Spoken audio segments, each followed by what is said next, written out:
नमस्कार दोस्तों, मैं हूं आगम सिंह सिसोदिया। मैसूर में आप सभी का स्वागत है। अगर आप मैसूर घूमने का टूर प्लान बना रहे हैं और ये जानना चाहते हैं कि यहाँ की फेमस टूरिस्ट प्लेसेस कौन कौन सी हैं, तो आज हम आपको मैसूर के लिए कंप्लीट गाइड करेंगे। सबसे पहले तो हम आपको लेकर चलेंगे उन सभी स्थानों की ओर जो कि मैसूर में आपको घूमने चाहिए, और उन सभी स्थानों को आपको अच्छे से दिखाएंगे, जिससे कि आपको ऐसा अनुभव होगा कि आप हमारे साथ मैसूर घूम रहे हैं। और साथ ही हम आपको जानकारी भी देंगे कि कैसे आप मैसूर के लिए अपना टूर प्लान बना सकते हैं, कितने दिनों की आपको आवश्यकता होगी, कितना बजट आपका लगेगा। ये सारी छोटी बड़ी जानकारी हम आपके साथ शेयर करेंगे। तो आइए मिलकर एक्सप्लोर करते हैं मैसूर।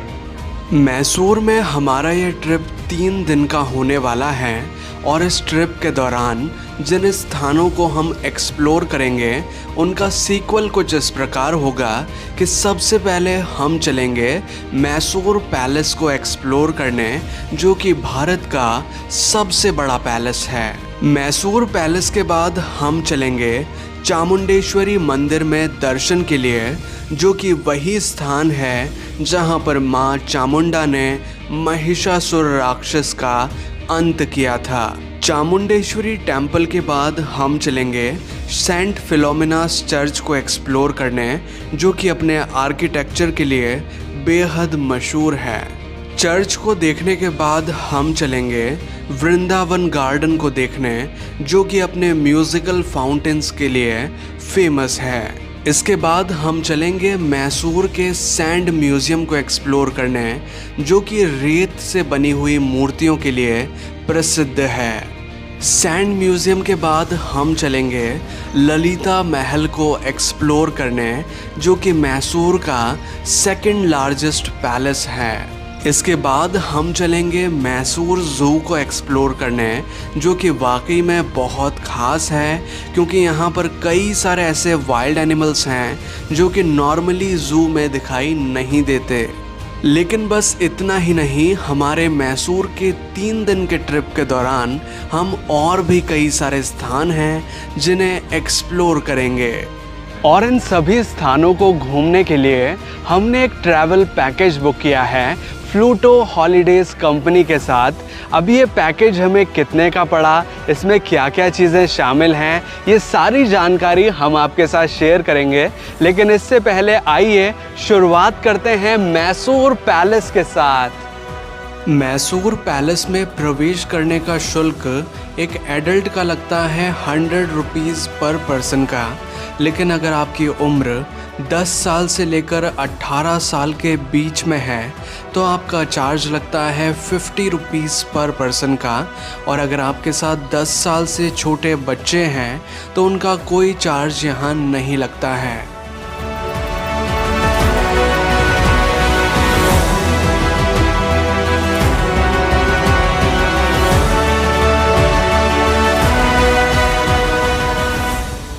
मैसूर पैलेस, जिसे महाराजा पैलेस या अंबा विलास पैलेस के नाम से जाना जाता है, देश की सबसे भव्य स्थापत्य इमारतों में से एक है।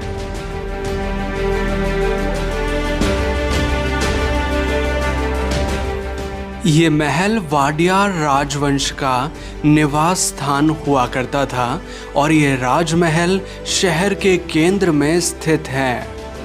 महल को 19वीं शताब्दी में बनवाया गया था, और पूरी तरह से ये 1912 में बनकर तैयार हुआ था। ये महल हिंदू, मुगल, राजपूत और गॉथिक शैली का मिश्रण है, जो कि शाही जीवन शैली की भव्यता को प्रदर्शित करता है, जिसे देखने लाखों की संख्या में पर्यटक यहाँ आते हैं। मैसूर पैलेस भारत का सबसे बड़ा पैलेस है, जिसमें 340 कमरे, हॉल और गलियारे हैं।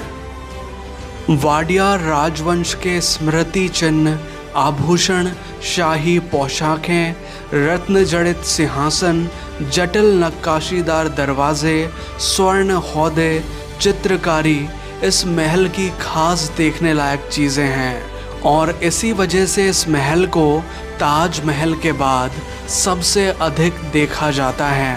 इस महल में सजावट के लिए लगभग 97,000 इलेक्ट्रिक बल्ब्स लगाए गए हैं, जिन्हें रात्रि के समय जलाया जाता है, जिससे कि ये महल सुनहरी रोशनी से जगमगा उठता है। इस महल में प्रवेश करने से पहले हमें अपने फुटवेयर्स यानी कि अपने जूते चप्पल बाहर के काउंटर पर ही जमा करवाने होते हैं। उसके पश्चात ही हमें अंदर प्रवेश मिलता है। अब हमने मैसूर पैलेस में प्रवेश कर लिया है। यहाँ प्रवेश करते ही हमें कई सारी तोपें नज़र आ रही हैं, जिन्हें पुराने समय में उपयोग में लिया जाता था।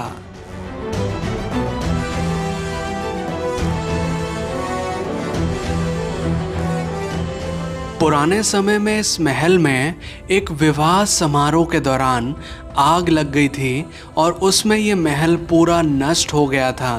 फिर दोबारा से इस महल का निर्माण करवाया गया है। लेकिन पुराने समय में ये महल कैसा हुआ करता था, उस स्ट्रक्चर को जानने के लिए एक मॉडल यहाँ पर रखा हुआ है।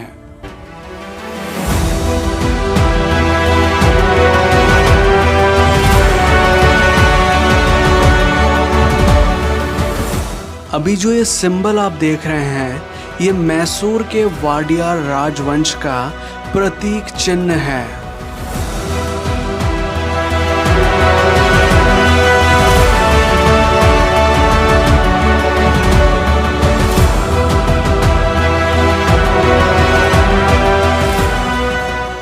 अब मैसूर पैलेस के कल्याण मंडप पर हम पहुंच चुके हैं, जिसे मैरिज हॉल के नाम से भी जाना जाता है।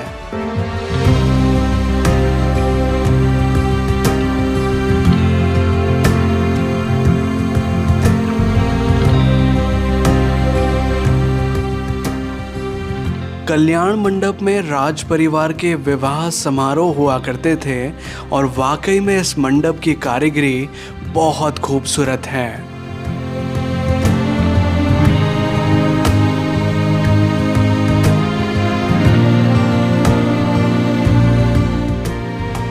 कल्याण मंडप के चारों ओर एक गैलरी बनी हुई है, जिसमें कि कई सारी पेंटिंग्स लगी हुई हैं, जो कि वाडियार राजवंश के कल्चर और उनके इतिहास को दर्शाती हैं।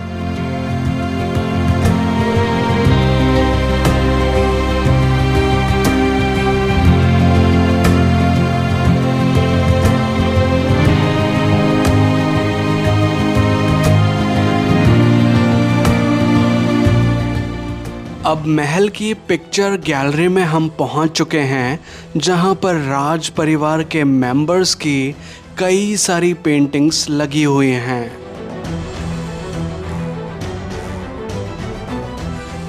ये हैं चांदी से निर्मित स्मृति चिन्ह और इनविटेशंस, जो कि रॉयल फैमिली को मिला करते थे।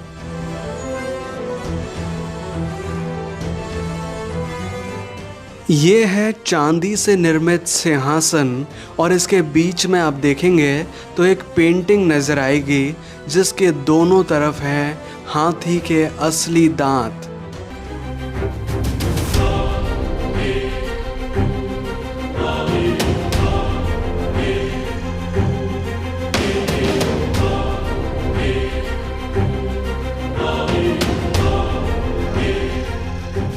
ये है असली सोने से निर्मित हाथी का हौदा, जिसे 1970 तक महाराजा दशहरा फेस्टिवल के दौरान उपयोग लिया करते थे। लेकिन अब इस पर मां चामुंडेश्वरी की प्रतिमा को रखा जाता है जुलूस के दौरान।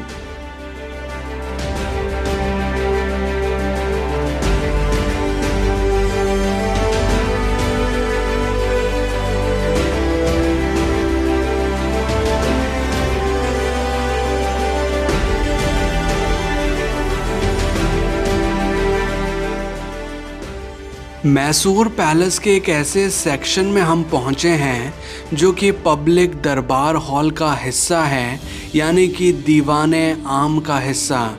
लेकिन इसे अम्बा विलास पैलेस के नाम से भी जाना जाता है, क्योंकि यहाँ पर माँ अम्बे की कई सारी पेंटिंग्स लगी हुई हैं।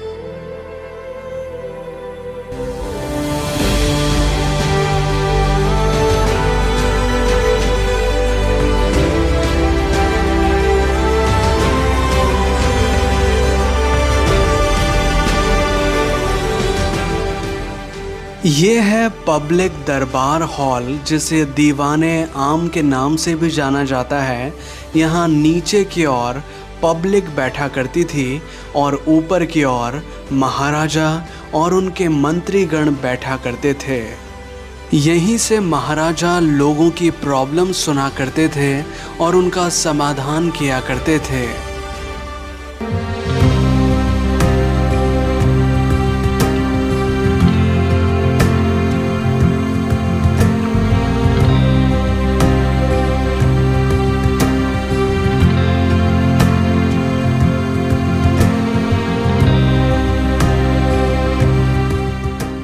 ये है पैलेस का प्राइवेट दरबार हॉल, जिसे दीवाने खास के नाम से भी जाना जाता है।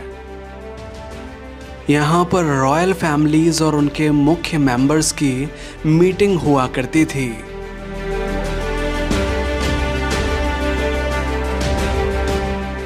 वाकई में यह हिस्सा बहुत खास है और खूबसूरत भी। इसमें असली सोने का काम किया गया है।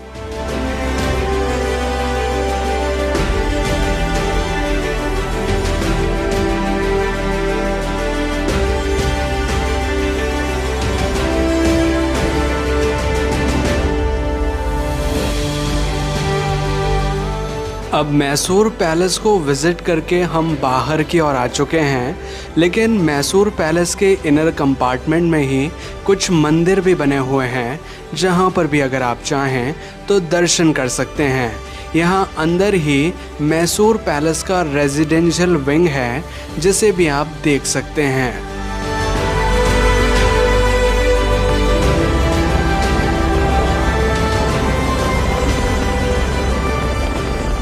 मैसूर में अब हम पहुंच चुके हैं चामुंडेश्वरी हिल पर, जहां पर मां चामुंडेश्वरी का एक बेहद प्रसिद्ध मंदिर है, जहां पर अब हम दर्शन करने चलेंगे। लेकिन मंदिर तक पहुंचने वाले रास्ते पर बीच में ही एक स्टैचू बना हुआ है, जो कि है महिषासुर राक्षस का।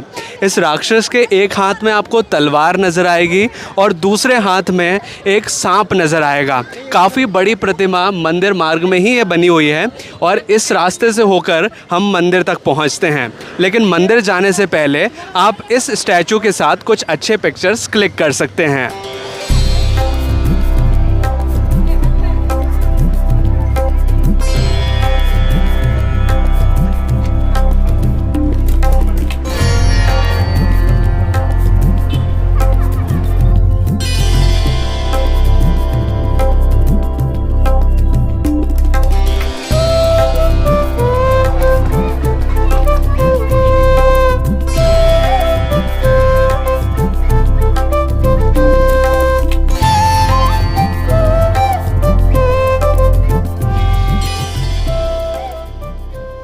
अब हम पहुंच चुके हैं मुख्य मंदिर के पास में। ये मंदिर है मां चामुंडेश्वरी का।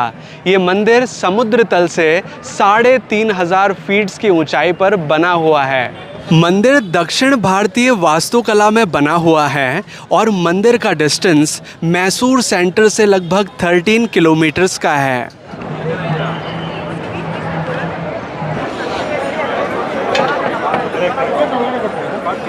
चामुंडेश्वरी मंदिर भारत के प्रसिद्ध मंदिरों में से एक हैं और यहाँ पर श्रद्धालु काफ़ी भारी मात्रा में माता के दर्शन के लिए आते हैं।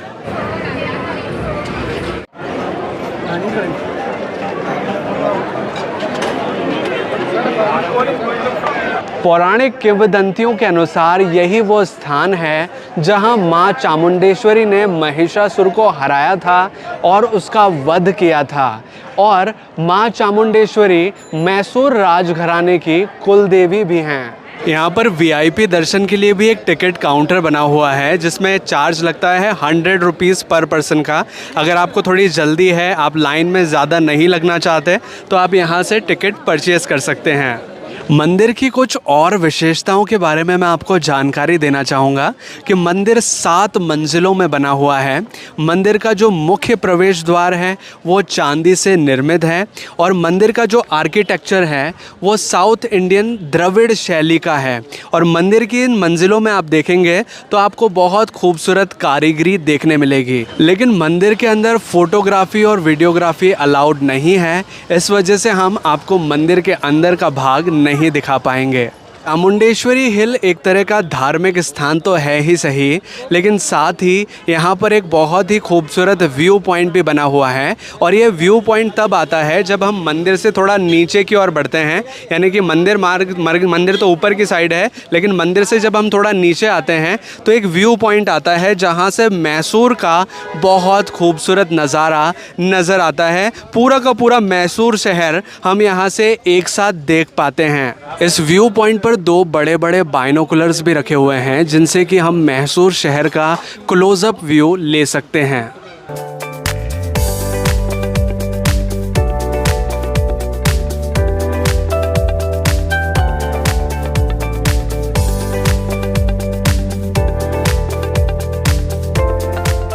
मैसूर में अब हम आ चुके हैं सेंट फिलोमिनास चर्च को एक्सप्लोर करने, जो कि अपने आर्किटेक्चर की वजह से वर्ल्ड में फेमस हैं। दुनिया में 3 ही ऐसे चर्च हैं जो कि इस आर्किटेक्चर के साथ बने हुए हैं।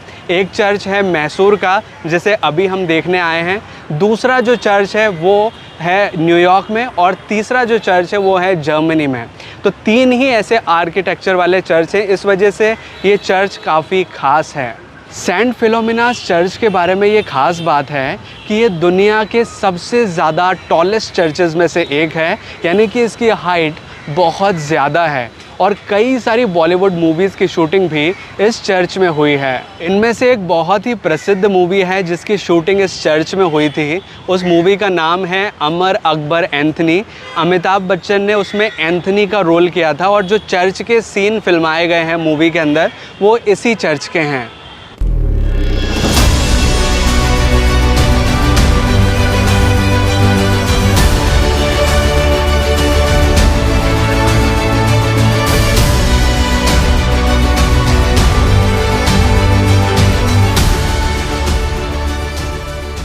इस चर्च के बारे में कुछ और ख़ास बातें हैं जिन्हें मैं आपको बताना चाहूँगा।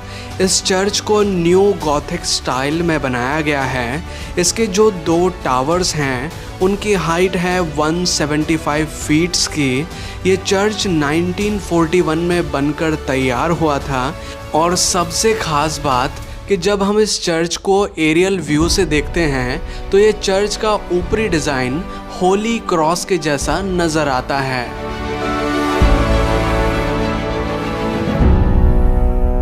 मैसूर साइट सीन करते हुए अब हम देखने आ चुके हैं वृंदावन गार्डन को, जो कि एक मशहूर टूरिस्ट प्लेस है।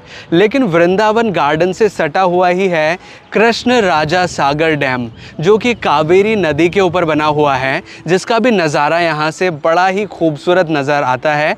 अभी डैम के काफ़ी सारे गेट्स ओपन किए हुए हैं, तो वाटर फ्लो होते हुए नीचे की ओर आता है, जिसका भी नज़ारा काफ़ी अच्छा है। और साथ ही आप देखेंगे तो कावेरी नदी के ऊपर एक ब्रिज बना हुआ है। उसी के साथ इस व्यू को देखेंगे तो बड़ा ही खूबसूरत नज़ारा नज़र आता है। साथ ही अगर आप यहाँ रुकते हैं तो कुछ अच्छे पिक्चर्स आप क्लिक कर सकते हैं। वृंदावन गार्डन के एंट्री गेट पर अब हम पहुंच चुके हैं। गार्डन में प्रवेश करने से पहले हमें यहाँ एंट्री टिकट लेना होता है, जिसका मूल्य है 50 रुपीज़ पर पर्सन का। और अगर आपके साथ बच्चे हैं तो उनका चार्ज लगता है 10 रुपीज़ पर पर्सन का। वृंदावन गार्डन के अंदर अब हमने प्रवेश कर लिया है। गार्डन बहुत खूबसूरत है और 2 पार्ट्स के अंदर इसे विभाजित किया गया है, नॉर्थ साइड और साउथ साइड। एक पार्ट में तो यहाँ पर म्यूज़िकल फाउंटेन्स चलते हैं, जिन्हें हम कुछ ही देर में देखेंगे।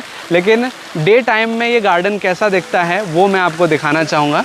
यहाँ जो दूसरा साइड है जहाँ पर म्यूज़िकल फाउंटेन्स नहीं चलते, वहाँ पर भी कुछ फाउंटेन्स हैं। भले ही यहाँ पर म्यूज़िकल फाउंटेन शो ना होता हो, लेकिन ये फाउंटेन्स भी काफ़ी खूबसूरत लगते हैं। और इस साइड का पोर्शन भी बताना चाहूँगा इस गार्डन का, ये भी काफ़ी खूबसूरत है। कुछ इस तरह का स्टेप नुमा आकृति में इसे बनाया गया है।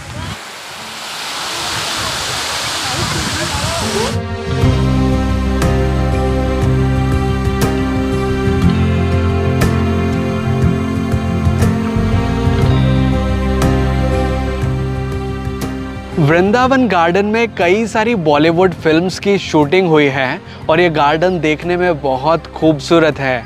इस वजह से कई सारे पर्यटक इस गार्डन को देखने आते हैं।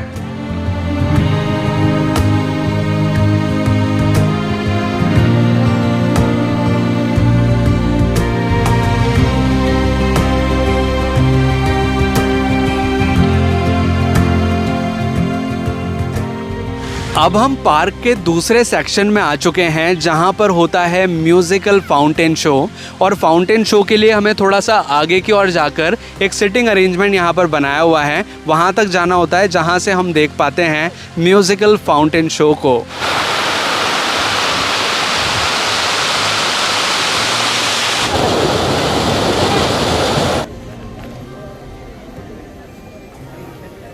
म्यूज़िकल फाउंटेन शो जहाँ पर होता है उस लोकेशन पर अब हम पहुँच चुके हैं। यहाँ पर एक सिटिंग अरेंजमेंट बनाया हुआ है जहाँ पर टूरिस्ट आकर बैठ सकते हैं और म्यूज़िकल फाउंटेन को एंजॉय कर सकते हैं। ये जो सामने एक छोटा सा स्क्वायर नज़र आ रहा है, यहाँ पर होता है म्यूज़िकल फाउंटेन शो। इसका जो टाइमिंग है वो भी मैं आपको क्लियर करना चाहूँगा।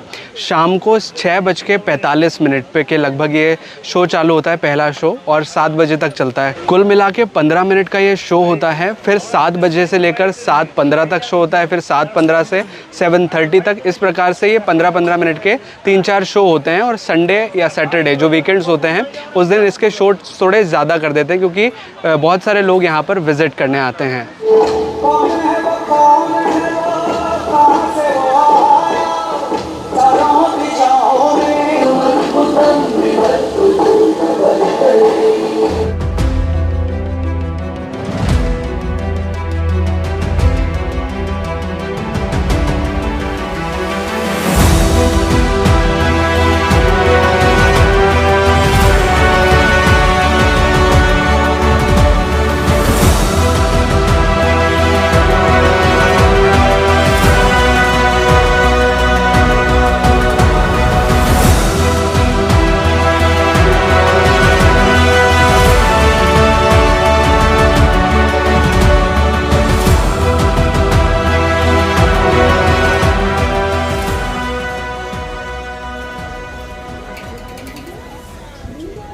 अब मैसूर पैलेस को हम रात्रि के समय देखने आ चुके हैं। रात्रि में मैसूर पैलेस का नज़ारा कुछ इस प्रकार का नज़र आता है, जिसमें कि मैसूर पैलेस बहुत ही खूबसूरत जगमगाता हुआ दिखाई देता है।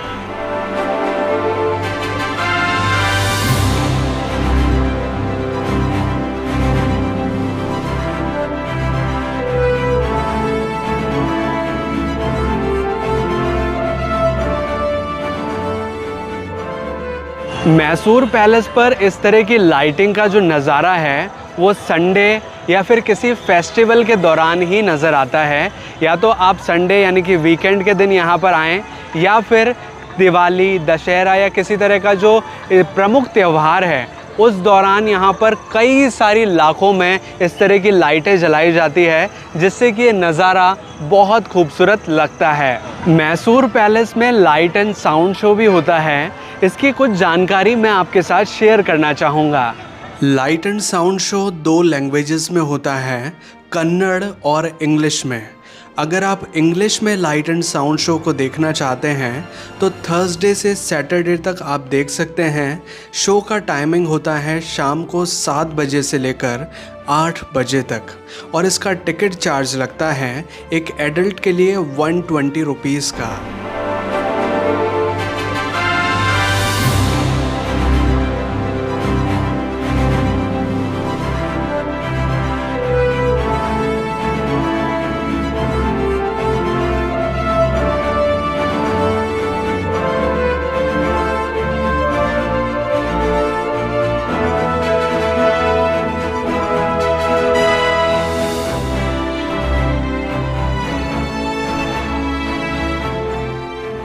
मैसूर में जिस होटल में हम रुके हुए हैं उस होटल का रूम टूर मैं आपको कराना चाहूँगा। ये हमारा रूम है जो कि काफ़ी साफ़ सुथरा है, नीट एंड क्लीन है, और इसमें वो सारी सुविधाएं हैं जो कि एक होटल रूम में होनी चाहिए। इस होटल का बाथरूम एरिया भी काफ़ी नीट एंड क्लीन है, साफ़ सुथरा है। कुल मिला के मैं कहूँ तो ये रूम काफ़ी अच्छा है।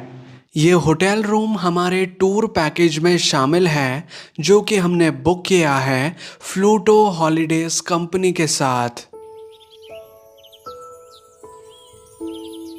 आज है हमारा दूसरा दिन मैसूर में। हमारा ब्रेकफास्ट रेडी हो चुका है और अब ब्रेकफास्ट करने के बाद हम सबसे पहले चलेंगे रेल म्यूज़ियम के लिए।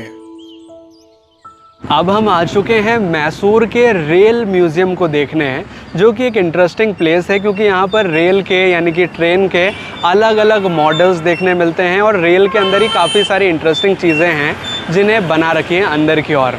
इस म्यूज़ियम को का जो ओपनिंग और क्लोजिंग टाइम है वो बताना चाहूँगा। सुबह 10 बजे से शाम को 6 बजे तक ये ओपन रहता है और ट्यूसडे को इसका अवकाश रहता है। रेल म्यूज़ियम में प्रवेश करते ही सबसे पहले हमें स्टीम इंजन नज़र आता है जो कि पुराने ज़माने में यूज़ किया जाता था। स्टीम इंजन में एक्चुअल में कोयला डाला जाता था और उससे स्टीम बनती थी, भाप बनती थी और फिर ट्रेन चलती थी। वो मैं आपको थोड़ा अंदर से दिखाना चाहूँगा।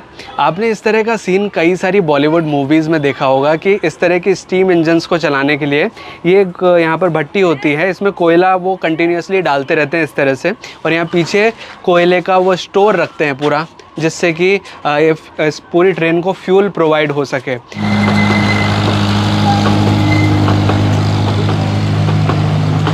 रेल म्यूज़ियम में पुराने ज़माने के कई सारे रेल के इंजन्स रखे हुए हैं जिन्हें हम यहाँ देख सकते हैं। सबके मॉडल्स अलग अलग हैं। कई स्टीम इंजन्स हैं जो कि पुराने ज़माने में चला करते थे जिन्हें आज हम देख पाते हैं। और साथ ही एक इंटरेस्टिंग चीज़ देखने मिलती है कि यहाँ रेल कोच के अंदर कैफ़े भी बनाया हुआ है, यानी कि रेल कोच के अंदर पूरा कैफ़े का अरेंजमेंट बना है जिसके अंदर जाकर आप कुछ फूड आइटम्स भी ट्राई कर सकते हैं।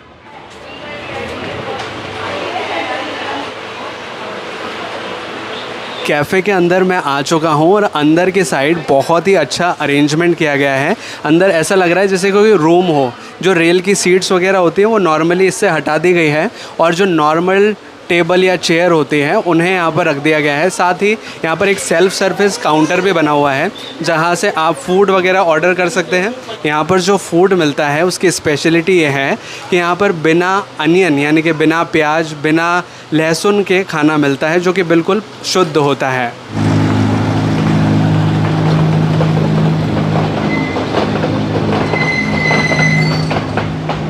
रेल म्यूज़ियम की ख़ास बात यह है कि यहाँ पर जितने भी ट्रेन के मॉडल्स रखे हुए हैं, यानी कि जो भाप के इंजन हैं, जो पुराने ज़माने में इंजन यूज़ किए जाते थे, उनके ऊपर चढ़कर आप पिक्चर्स क्लिक करा सकते हैं। कुछ इस प्रकार से आप ऊपर की ओर जा सकते हैं और यहाँ पर खड़े होकर कुछ अच्छे पिक्चर्स क्लिक करा सकते हैं।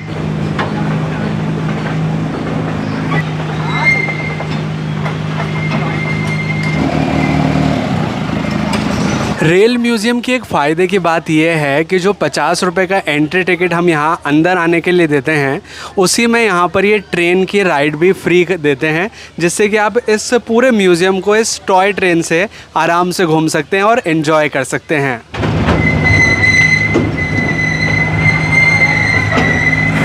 ये ट्रेन की राइड काफ़ी अमेजिंग है। अच्छा लग रहा है इसको एक्सपीरियंस करते हुए क्योंकि ट्रेन जब चलती है तो पूरा का पूरा ये म्यूज़ियम एरिया है जिसे हम ट्रेन चलते चलते में देख सकते हैं, यानी कि जितने भी मॉडल्स वगैरह हैं ट्रेन के वो दिखाई देते हैं। कुछ जो भी व्हीकल्स वगैरह रखे हुए हैं वो सब इस जर्नी के दौरान देखे जा सकते हैं। काफ़ी अमेजिंग एक्सपीरियंस है और काफ़ी अच्छी जगह है ये।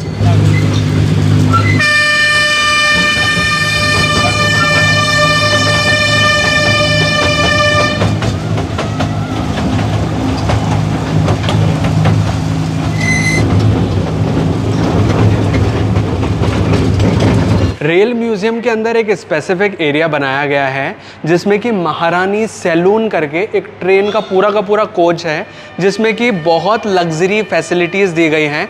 जैसे कि ये महारानी की चेयर है जो कि ट्रेन के अंदर रखी गई है, महारानी का जो बेड है वो अंदर है, राइटिंग टेबल, कुल मिला के एक तरह की लग्जरी फैसिलिटीज़ पूरे के पूरे कोचेस के अंदर प्रोवाइड की गई थी। और ये जो ट्रेन्स चलती थी ये पुराने टाइम के ब्रिटिशर्स के टाइम की बात है जब कुछ इस प्रकार के ट्रेन के कोचेस हुआ करते थे।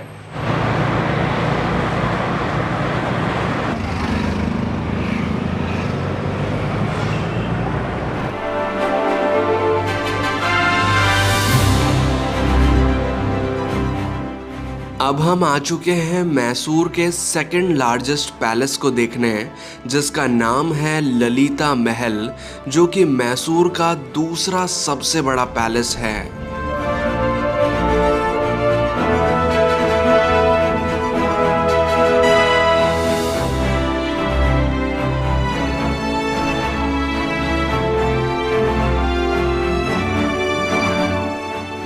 एक फेमस मूवी है जिसका नाम है KGF, उसमें जो रॉकी का कैसल दिखाया गया है वो यही महल है।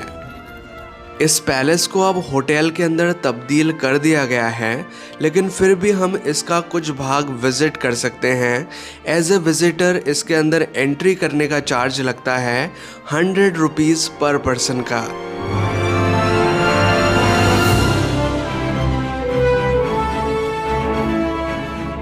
विजिटर्स के लिए यहाँ अंदर एक छोटा एरिया ही ओपन किया गया है, लेकिन हमें कॉम्प्लीमेंट्री में यहाँ चाय या कॉफ़ी और उसके साथ कुछ बिस्किट्स दिए जाते हैं।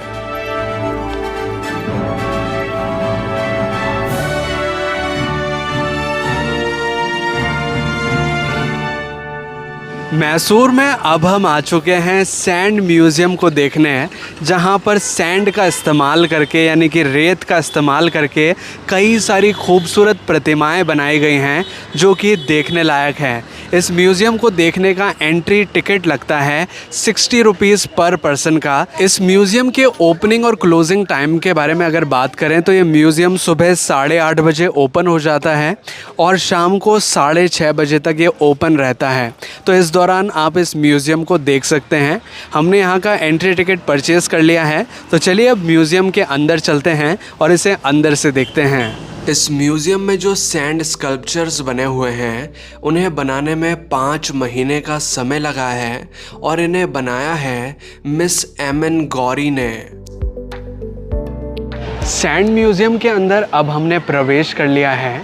सैंड म्यूज़ियम की ख़ास बात यह है कि यहाँ पर सैंड से निर्मित कई सारी ऐसी प्रतिमाएं हैं जिन्हें 3D फॉर्म में बनाया गया है। सैंड आर्टिस्ट ने इसे बनाया है। जैसे कि ये जो आप स्ट्रक्चर देख पा रहे हैं ये मैसूर दशहरे का है। मैसूर का दशहरा वर्ल्ड फेमस है और उसी का सीन इस तरह से बनाया गया है।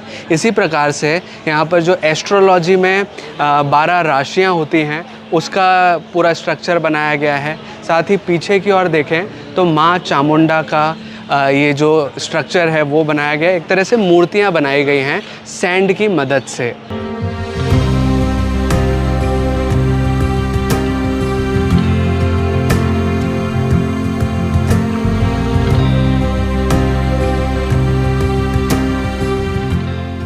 इस कलाकृति में हम देख सकते हैं महाभारत का दृश्य, जिसमें अर्जुन और भगवान श्री कृष्ण रथ पर सवार हुए नजर आ रहे हैं।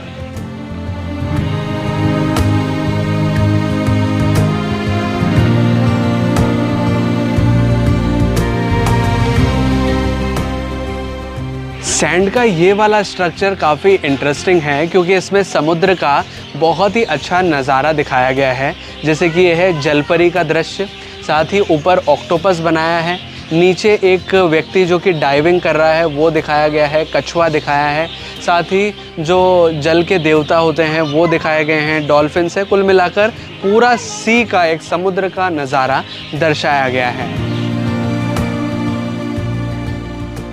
इस सेक्शन में डिज्नी के कई सारे किरदारों को दिखाया गया है। जैसे कि है इसमें मिक्की माउस, इसमें है टॉम एंड जेरी और भी बहुत सारे किरदार जो कि बच्चों के कार्टून्स में नज़र आते हैं।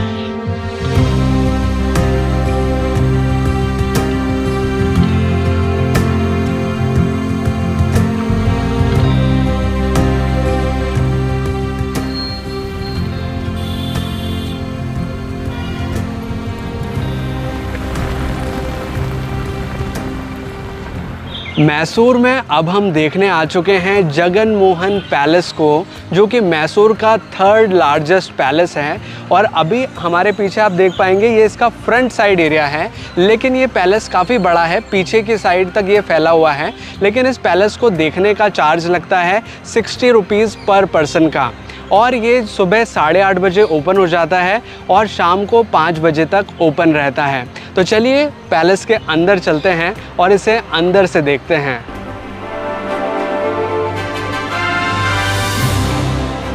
जगन मोहन पैलेस मैसूर के महाराजा का वैकल्पिक निवास स्थान हुआ करता था, लेकिन आज इसे आर्ट गैलरी के अंदर परिवर्तित कर दिया गया है।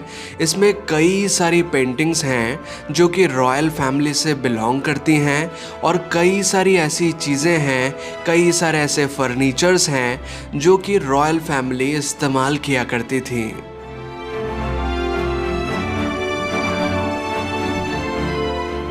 यहाँ एक रूम ऐसा है जिसमें कई सारी वॉल पेंटिंग्स की गई हैं।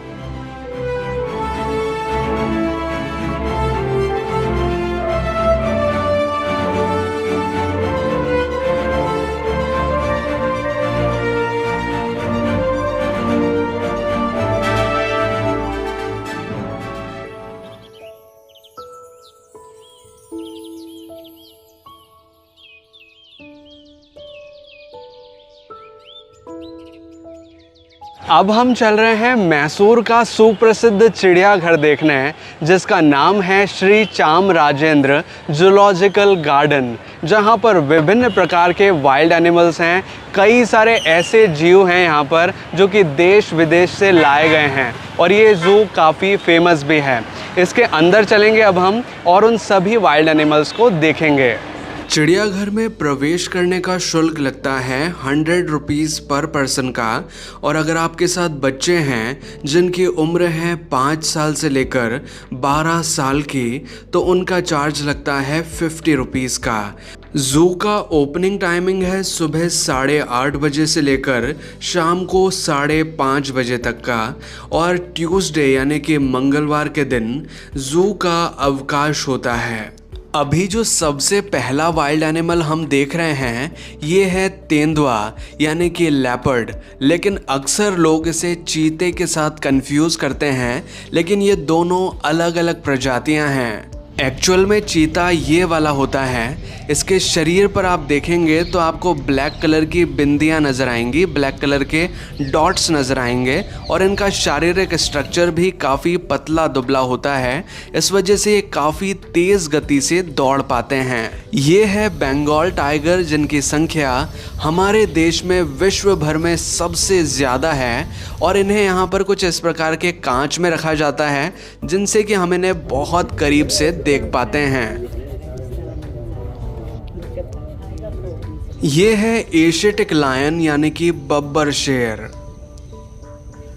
ये है गोरिल्ला, जो कि लगभग इंसान जैसे ही नज़र आते हैं। जैसे कि कहा जाता है कि हमारे जो एंसेस्टर्स थे वो सभी बंदर थे, तो ये जो गोरिल्ला है इनका जो बॉडी स्ट्रक्चर है अगर उन्हें हम देखें तो ये इंसान से काफ़ी मिलता जुलता है, और इन्हें देखकर आपको महसूस होगा कि हम एक्चुअल में इन्हीं से ही डेवलप हुए हैं।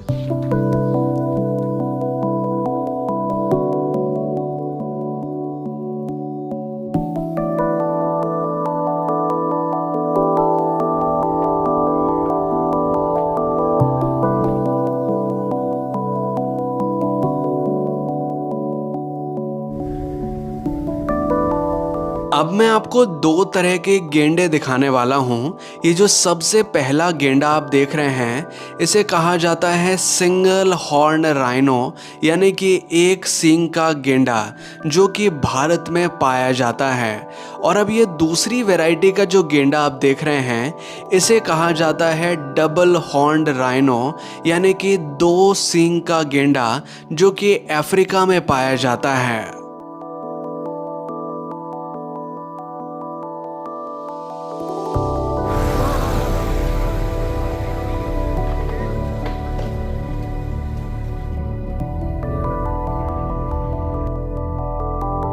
अब मैं आपको 2 वैरायटी के हाथी दिखाना चाहूँगा। ये जो अभी हाथी आप देख रहे हैं ये है एशियाई हाथी, जो कि भारत में पाए जाते हैं। और ये जो दूसरी वैरायटी का हाथी आप देख रहे हैं ये है अफ्रीकन एलिफेंट, जो कि अफ्रीका में पाए जाते हैं।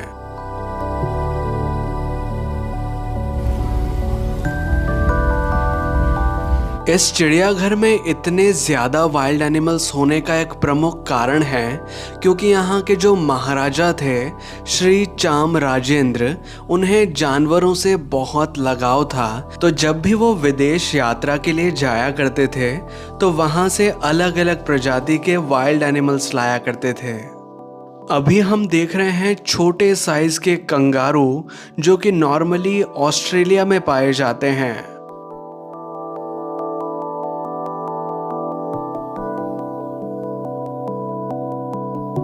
अब जू के स्नेक हाउस में हम आ चुके हैं जहां पर विभिन्न प्रकार के सांप नजर आते हैं।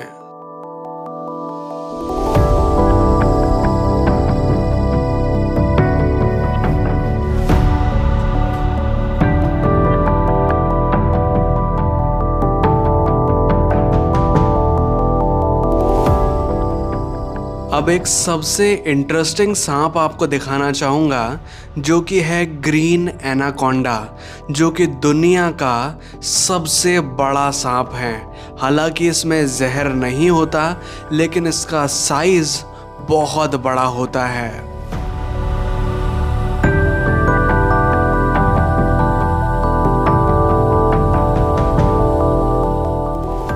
ये है जिराफ जो कि वर्ल्ड का सबसे टॉलेस्ट वाइल्ड एनिमल है। ये नॉर्मली अफ्रीका में पाए जाते हैं। मैसूर जू से अब हम बाहर आ चुके हैं और यहाँ कुछ ही दूरी पर बना हुआ है लोकरंजन एक्वा वर्ल्ड, जो कि एक बड़ा एक्वेरियम है जहाँ पर आप कई प्रकार के समुद्री जीव और मछलियाँ देख सकते हैं। यहाँ का एंट्री शुल्क लगता है 300 रुपीज़ पर पर्सन का। मैसूर में अब हम आ चुके हैं करंजी लेक को एक्सप्लोर करने, जो कि एक बहुत ही खूबसूरत प्राकृतिक झील है जिसे अंदर से हम देखेंगे। और साथ ही यहाँ पर कई सारे बर्ड्स हैं जो कि इस लेक की खास बात है। यहाँ पर एंट्री करने का शुल्क लगता है 50 रुपीज़ पर पर्सन का।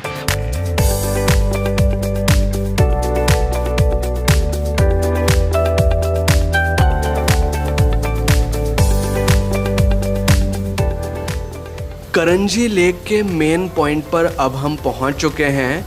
यह स्थान मैसूर चिड़ियाघर से काफ़ी करीब है। यहाँ बोटिंग की सुविधा भी अवेलेबल है। तो अगर आप अपने पार्टनर के साथ या फिर अपनी फैमिली के साथ यहाँ पर आते हैं तो बोटिंग का आनंद ले सकते हैं।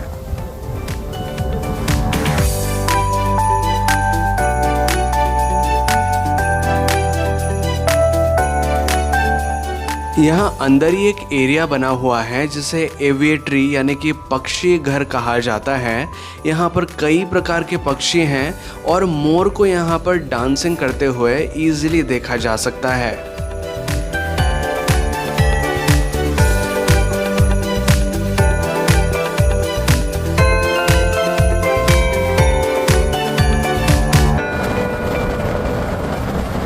मैसूर में अब हम आ चुके हैं श्री सच्चिदानंद आश्रम को विज़िट करने, जहां पर एक प्रसिद्ध स्थान है जिसका नाम है सुखवना और बॉन्साई गार्डन, जिसे हम विज़िट करने चलेंगे।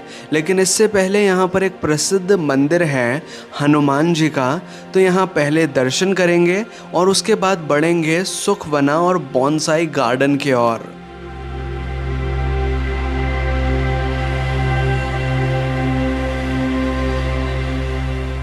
मंदिर में दर्शन करने के बाद अब हम आ चुके हैं सुखवना एंड बॉन्साई गार्डन को विजिट करने। बॉन्साई गार्डन वो स्थान है जहां पर कई सारे बॉन्साई प्लांट्स यानी कि बौने पौधे देखने मिलते हैं जो कि कई सालों से जीवित हैं, जिनकी उम्र कई सालों की है लेकिन उनकी हाइट बहुत ज़्यादा कम है।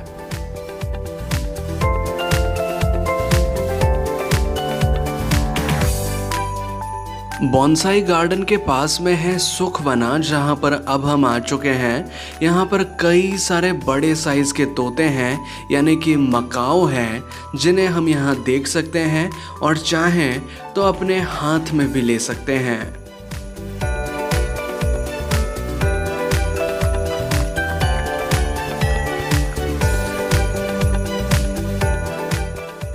मैसूर में वैक्स म्यूज़ियम को भी आप देख सकते हैं। यहाँ पर वैक्स म्यूज़ियम के साथ साथ हॉरर हाउस और गेम जोन भी है, जहाँ पर विभिन्न प्रकार की जो एक्टिविटीज़ हैं उन्हें आप खेल सकते हैं और मज़ा ले सकते हैं। अगर चार्जेस के बारे में बात करें तो वैक्स म्यूज़ियम का चार्ज लगता है 60 रुपीज़ पर पर्सन का, और हॉरर हाउस का भी चार्ज है 60 रुपीज़ पर पर्सन का। और अगर आप दोनों देखते हैं तो इसका कॉम्बो चार्ज लगता है 100 रुपीज़ पर पर्सन का। और वैक्स म्यूज़ियम की ख़ास बात यह है कि यहाँ पर कई तरह के कई सारे सेलिब्रिटीज़ हैं, जो नेता हैं, अभिनेता हैं, उनके जो मोम के पुतले हैं जो कि हूबहू उनके जैसे ही नज़र आते हैं, वो आप यहाँ देख सकते हैं। और हॉरर हाउस की जो स्पेशलिटी है वो है कि आप अंदर जाएंगे तो थोड़ा हॉरर वाली फीलिंग आपको आएगी, जैसे कि एक हॉरर मूवी में आती है। तो इस तरह के एक्सपीरियंस भी आप यहाँ ले सकते हैं। तो मैसूर के इन सभी स्थानों को देखने के बाद अगर आप मैसूर घूमने का प्लान बना रहे हैं तो अब मैं आपको जानकारी देता हूं कि कैसे आप अपना टूर प्लान बना सकते हैं। आपके पास दो ऑप्शंस हैं। पहला ऑप्शन कि आप अपनी जर्नी स्वयं प्लान करें, सारे अरेंजमेंट स्वयं ही करें। इसके लिए आपको इन इलाकों की जानकारी होना बेहद ज़रूरी है। और दूसरा ऑप्शन जो कि आपके लिए बहुत ही किफ़ायती और आरामदायक हो सकता है वो है टूर पैकेज लेने का, जिसमें कि कोई भी अरेंजमेंट आपको स्वयं नहीं करना होता। सारे arrangement travel company, travel agency आपके लिए करके देती हैं, जिससे कि आप अपने हॉलीडेज़ को बहुत आराम से एंजॉय कर सकते हैं। हम दूसरे ऑप्शन के बारे में बात करेंगे, लेकिन इससे पहले मैं आपको कुछ जनरल जानकारी देना चाहता हूँ मैसूर टूर के बारे में, ताकि आप अपना सेल्फ टूर भी अगर अरेंज करना चाहते हैं तो कर सकें। सबसे पहली बात कि मैसूर आप कैसे पहुंच सकते हैं। मैसूर में एयरपोर्ट भी है, यहाँ पर रेलवे स्टेशन भी है, तो आप किसी भी साधन से यहाँ आसानी से पहुंच सकते हैं। यहाँ पर होटल्स भी आपको बहुत सारी कैटेगरी के मिल जाएंगे, लोअर से हायर कैटेगरी के होटल्स बहुत सारे हैं यहाँ पर। और अगर आप रेलवे स्टेशन या बस स्टैंड के पास लेते हैं तो कई सारी वेराइटीज़ के होटल आपको मिल जाते हैं। साथ ही फूड फैसिलिटी के बारे में बात करें तो हर प्रकार का फूड आइटम यहाँ पर अवेलेबल है। अगर आप थाली सिस्टम से भी लेना चाहते हैं तो 150 से 200 रुपये की ईजिली थाली आपको यहाँ मिल जाती है। तो फूड भी अच्छा यहाँ पर अवेलेबल हो जाता है। मैसूर घूमने में आपको 2 से 3 दिन की आवश्यकता होती है। 2 दिन में आप मेजर स्पॉट्स घूम सकते हैं, लेकिन अगर आप अच्छे से आराम से घूमना चाहते हैं तो कम से कम 3 दिन आपको ज़रूर होने चाहिए आपके पास। तो ये तो बात हो गई कि सेल्फ अरेंजमेंट के साथ आप मैसूर कैसे घूम सकते हैं। लेकिन अब बात करते हैं दूसरे ऑप्शन के बारे में, जो कि है टूर पैकेज लेने का। हमने मैसूर घूमने के लिए कंप्लीट टूर पैकेज बुक किया था फ्लूटो हॉलीडेज़ कंपनी के साथ, जिसमें कि हमें सारी सुविधाएं इंक्लूडेड मिली थी। ये पैकेज के दौरान हमें प्राइवेट कैब की फैसिलिटी मिली, 3 स्टार होटल में स्टे मिला, सुबह का ब्रेकफास्ट मिला, और सारे साइट सीन्स हमने प्राइवेट कैब के थ्रू ही किए थे। हमारा एक्सपीरियंस फ्लूटो हॉलीडेज़ कंपनी के साथ काफ़ी अच्छा रहा। हमने इस टूर के दौरान काफ़ी एंजॉय किया और उनकी फैसिलिटीज़ काफ़ी अच्छी थी। तो अगर आप भी चाहें तो हमारी तरह टूर पैकेज बुक कर सकते हैं मैसूर के लिए फ्लूटो हॉलीडेज़ कंपनी के साथ। कॉन्टैक्ट डिटेल्स हमने डिस्क्रिप्शन में दे दिए हैं, वहाँ से आप उनके साथ कॉन्टैक्ट करके अपना ट्रैवल पैकेज बुक कर सकते हैं। तो ये है मैसूर और मैसूर घूमने से जुड़ी हुई संपूर्ण जानकारी। आई होप कि आपको ये वीडियो अच्छा लगा होगा। अगर आपको ये वीडियो अच्छा लगा है तो प्लीज़ वीडियो को लाइक कीजिएगा, इसे शेयर कीजिएगा अपने दोस्तों और अपने फैमिली मेम्बर्स के साथ। और अगर आपको ये वीडियो जेन्युइनली अच्छा लगा है तो प्लीज़ अपना रिव्यू नीचे कमेंट सेक्शन में ज़रूर मेंशन करें। हमें कमेंट करके बताएं कि आपको ये वीडियो कैसा लगा है। और अगर आपने चैनल अभी तक सब्सक्राइब नहीं किया है तो प्लीज़ चैनल को सब्सक्राइब कीजिए, बेल आइकन को दबाकर ऑल पे प्रेस कीजिए, ताकि इसी तरह के वीडियो नोटिफिकेशंस आपको आगे भी मिलते रहें।